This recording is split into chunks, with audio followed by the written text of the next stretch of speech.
What is up, guys? Anthony here, and welcome to Detective Conan, chapter 1050, Apprentice and Wizard. This is the case resolution. First off, guys, for those of you who only watch these videos, sorry about the last 2 weeks due to just everything that's currently going on in the world, and me working in retail, and not only that, I do work in a supermarket. Things have been very, very crazy, and I just literally have not had any time to do stuff, to even just record, edit, all that kind of stuff. It's been crazy. I've been getting very worn out, and I did not want to put crappy videos up for you guys. I didn't want to get on here and be like, didn't want to do that. I'd rather be chip, hyper, let's go. I'm looking forward to this. I'm looking forward to figuring out, there's been some pretty good stuff in the last 2 weeks. We got to see what happened with Mary, how she ended up being the way she is now. That's courtesy of Vermouth. Vermouth? Yeah, Vermouth. A lot of great stuff. Anyway, let's get straight into this chapter. The case resolution. Obviously, I do think that Texter is going to be the key here. And what was one of the biggest clues was brought.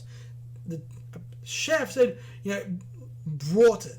So I'm thinking, going off that, it was the manager, because that will make sense to me. But anyway, let's go, guys. Okay. The truth surrounding the poison and the speculation surrounding the drug. The culmination of the poisoning case at a model's party. So, the decisive point of this murder case is, in the end, that the culprit made Hanazaki Mitsutoshi-san eat the poisoned cake, and after the latter had collapsed on the floor, used an oil marker to write divine retribution on his forehead. The party's poisoning incident reaches its conclusion, and the only people who were in a position to do that are the four of you who were at the party. Okay? The model and star of the party, Sekizawa Remi-san, her sister Sekizawa Yumi-san, Remi's manager, Kushiyama-san, and Hatsune Sugo-san, the patissier who sliced and distributed the cake to the customers. Okay? And only two of you, Yumi-san and Kushiyama-san, were in possession of a marker. Kushiyama-san's marker couldn't be used as the cap had come loose. Yumi-san was carrying a functional marker, but her seat was too far away to sprinkle poison onto the cake. Okay? Then we found that a marker had been thrown into the kitchen trash can, despite still being functional. And the only one who knew the position of said trash can is you, Hatsune-san. The way I see it, you, who served the victim his slice of cake, made him eat the poisoned cake, then turned the place pitch black and wrote the phrase onto his head, before feeling your way to the kitchen to throw away the marker. You see, even though Hatsune-san, that does make sense, I don't think it's him. He doesn't fit. I do think, because he said brought, the only one who actually brought a marker is the manager, because he could have gone off, grabbed the one that worked, come in, bang, and tossed it back. That's what I'm thinking. Okay? Afterwards, you nonchalantly return to the party. Isn't that right? You're wrong. I think you're mistaken. Huh? Think about it carefully. The kitchen is full of cooks holding knives, right? If it were me, no matter how much I knew my way around the kitchen, I wouldn't venture into such a dangerous place in the dark. Konan does have a point, but if it wasn't Hatsune-san, it would mean that the culprit sprinkled the poison onto Hanasaki-san's cake right in front of him. Not quite. The culprit didn't sprinkle the cake onto the poison onto Hanasaki-san's cake, but rather onto their own. Okay? What? Surely they would have then eaten the poison cake themselves. Sonoko-kun, did you buy them? Yep, 2 strawberry shortcakes. Then please line them up on the table. Okay. Basically, when the culprit stood up, they did this. Bingo! Proving it. It was the manager. The manager is the one who did it. Because remember, what they did, they went whoop like that when we saw him with the phone. That's when he did it. So we got the tilt. You mean they tilted the strawberry decoration on the adjacent cake, and that caused Hanasaki-san to exchange his slice with the culprit. Ooh, wait a minute.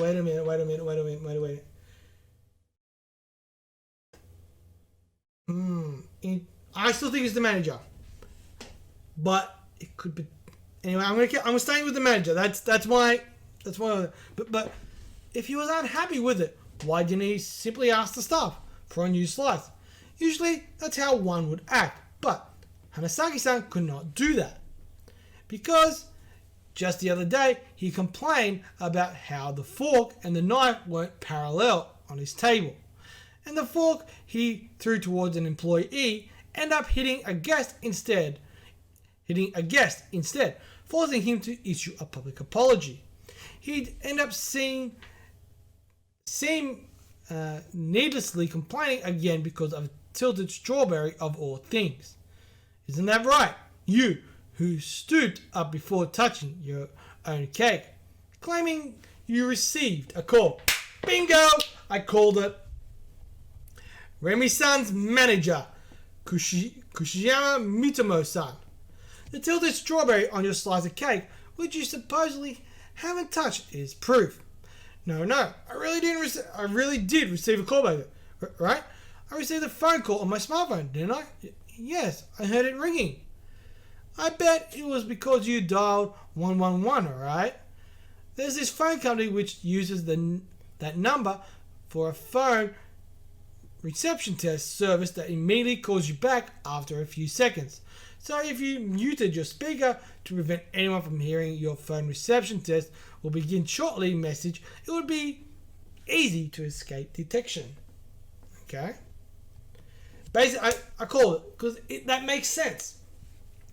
Calling that number when Hanasaki-san's share of the cake was brought to him, you could excuse yourself to attend to your supposed phone call before Hanasaki-san ate the cake, having already sprinkled the poison onto your own slice of cake, of course. But what about the marker? Easy. I can explain the marker because he went to go get an empty one. The couple wrote divine retribution on Hanasaki-san's forehead, didn't he? As you well know, the cap on the oil marker I have came loose, rendering it useless. Then how could I?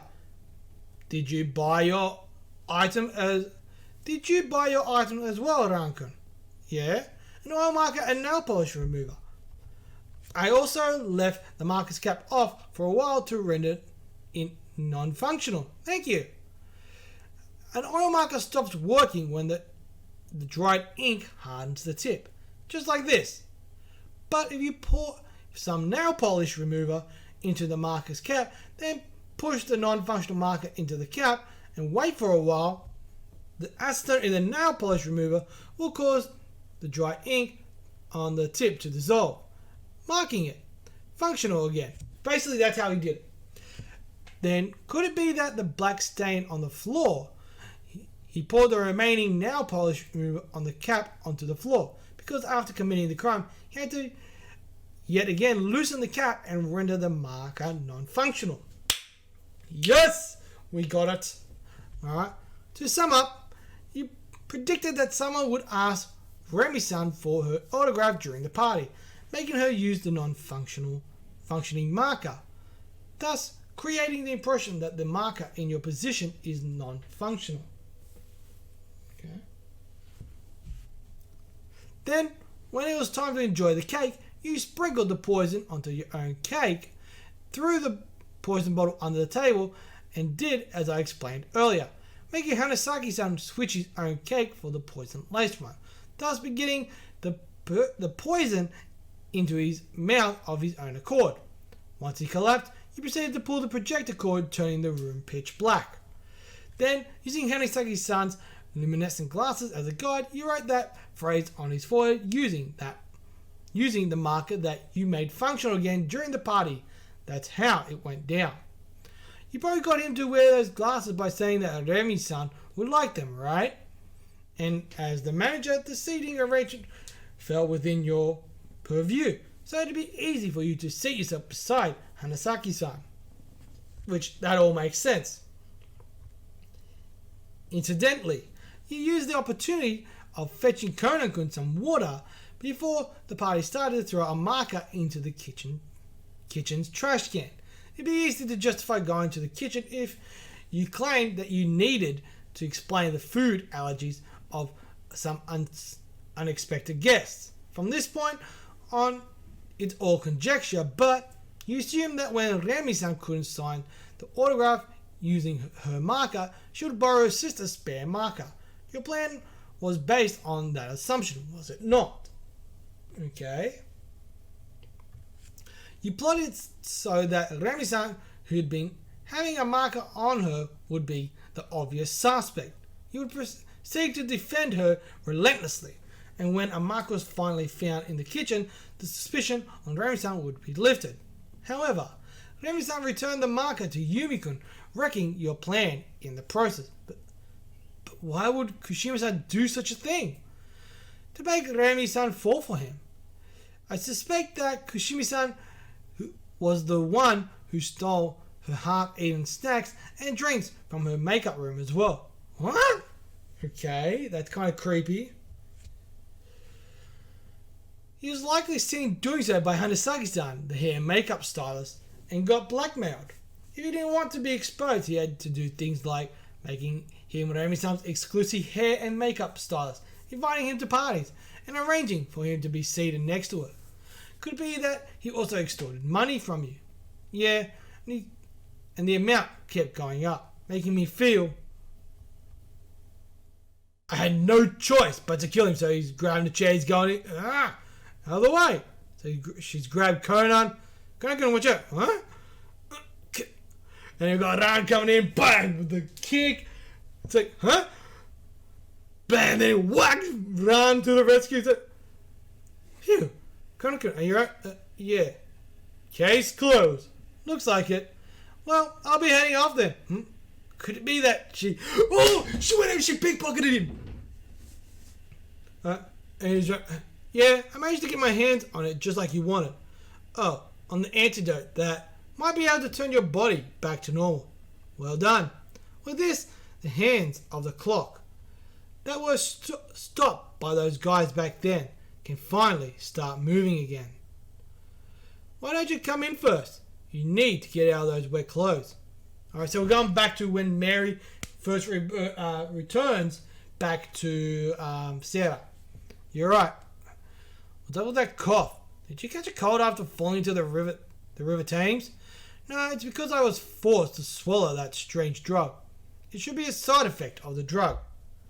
Okay, so we got cheering Wimbledon. Is it already that time of year again? Yeah, I recorded the match earlier today. This side, what's the plan now? Go to the hospital? No, those people expect the drug to have this effect. We should assume that they will be lying in wait there. Sorry. But unless we get people to research how your body got shrunk like this and return you to your old body, you won't be able to contend with those scoundrels, will you? This body is more than enough. What's that noise? Sorry, guys. I won't lose to them, said the person who was just made to swallow a weird drug. Minerva. Okay? In any case, we'll have to figure out what that drug was. I'll help you.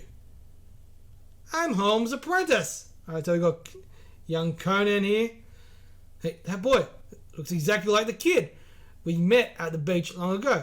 The wizard who could make Shuni laugh. Okay? As I recall, his name was Kudo Shinichi. He said the same thing back then. Yeah. That he was Holmes' apprentice. And Kudo Shinichi, I'm Sherlock Holmes' apprentice. Okay.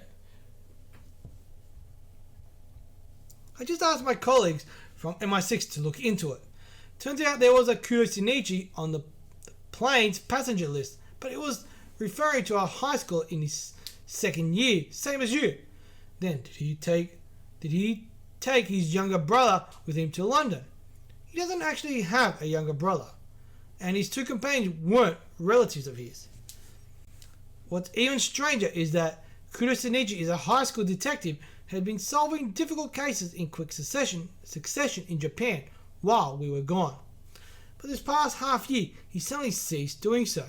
Instead, a young boy has frequently been showing up at crime scenes. A boy looking just like this one here. Looking just like, isn't this Kudo Shinichi himself? So it looks like they could potentially already know this, that Conan is Shinichi. Yes. Yes, Chan. Chances are high that this boy has been shrunk by the same drug as me. And furthermore, that he has some means to return to his normal body when boarding a plane. If such an antidote really exists, we need to get close to the boy and get our hands on it using any means possible. That's right. And the antidote in question is in my hands. She's opening it. Huh? Capsule is gone. How come? Phew. So glad I decided to put the APTX 4869 antidote aside as a precaution. I love it. I love how good he's like, yeah, no, I'm taking that one out. Yoinky doinky and pocketed. That's awesome. The name Wizard isn't just for show. Look forward to the movie as well. Come on, Conan, let's go home. Come, or I'll leave you here. Wait for me. And he's stashing. Oh, seems like your mouth ulcer has healed. You're right. Looks like solving mysteries really is the best medicine for detectives. That bastard. In the next issue, Zero's Tea Time, which is going to be on the 8th of April. So it looks like we're going into a break week before we go into our next chapter. But anyway, guys, we're going to jump straight into the breakdown.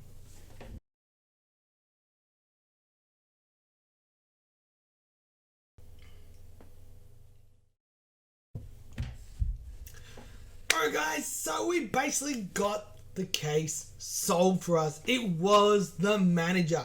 The way he did it was he actually poisoned his own cake, and basically as he went to, we saw him in the first chapter do that, he did that to basically knock one of the strawberries over on Hanasaki's cake. Hanasaki being a little bit the type of guy that is very much, what's the word, OCD when it comes to stuff. As we know, he complained about a fork and knife not being parallel. He intentionally then swapped it, therefore getting the poison cake and eating the poison cake. And the reason basically is he wanted to basically get Sekizawa Remi to fall for him because he was in love with her. And basically, that's the whole general gist of why he did it. We found out the way he got the marker to work, using acetone, all that kind of jazz. It was pretty self-explanatory. The thing that really kind of gave it away in this chapter, the thing that was basically was brought in the last chapter, that's what gave it away, right? And I'm just scrolling back through the chapter to see where is it?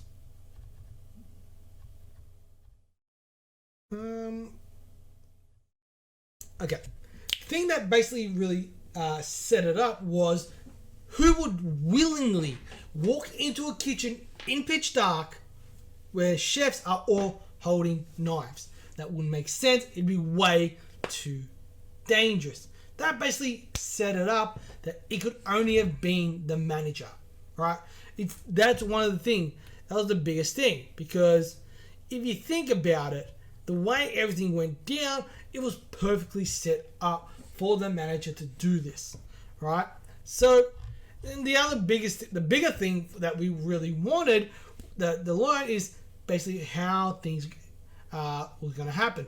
And we saw that eventually once everything happened, he used a redial service, and that's how he got his phone to ring and all that kind of stuff. So everything basically got explained, which is pretty simple, right?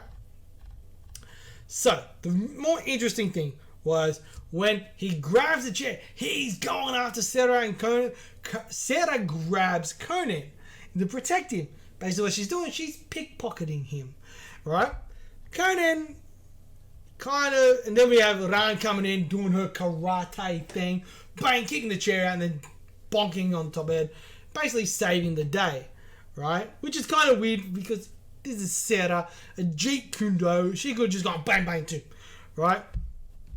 And basically they end up Conan figures out that she pickpockets him to get the thing, but Conan, being a little bit cunning on his own, set it up. He took the antidote out and stashed it elsewhere, so Sarah ended up not with it. We then get a little bit of a flashback where we see Mary and Sarah back in London, and this is where they first see Conan, and Conan saying, "I'm Holmes' apprentice," on TV in London. And this is where they start to really kind of put the pieces together that Conan is Shinichi. Okay? That's the crazy thing, right? Because she remembers Shinichi being the one guy that can make Akai laugh, right? Which she thought was incredible, right? And Mary's like, there's a very high chance that Shinichi and Conan are the same kid, and that he also was forced to take the same drug that she was. So I believe that Sarah and Mary know that Conan is Shinichi. They're just trying to fit 100%. I'd say they're more at like 95% sure that that's the case. Because there's a lot of things that they say that yeah, it makes sense. And then we got the whole thing of Sarah going, "Huh? What? It's gone?" And Conan's like, "Thank God I figured that out." And Sarah goes, "Freaking hell." Realizing that she'd been done in. I like that. So this was a very simple chapter. We got to solve the crime and everything like that. But anyway, guys, that is all for me. I hope you guys have enjoyed. If you have, smash that thumbs up. It'll be greatly appreciated. And as always, guys, I'm Free01. You guys are awesome. And I'll see you guys next time. Peace.